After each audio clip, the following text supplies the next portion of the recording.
Be responsible and do not blame. It's not a solution.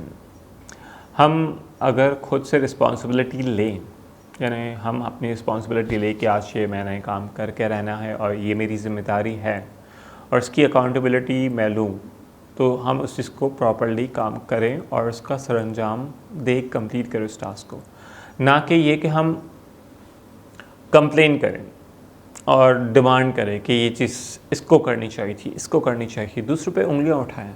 नहीं, बल्कि आपको ये सारी चीज़ें आपको खुद से करनी है, आपकी अंडरस्टैंडिंग लेवल से करनी है।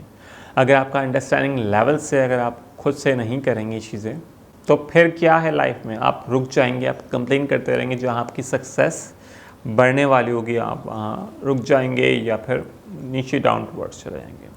सो आपको नीचे नहीं जाना, बल्कि आपको ऊपर ऊपर और कामयाबी हासिल करते रहनी है आपके, ताकि आपका जो नेक्स्ट लेवल जर्नी है वो चलता रहे, ना कि रुक जाएं आप। बढ़ते हैं अगली वीडियो की तरफ। Thank you.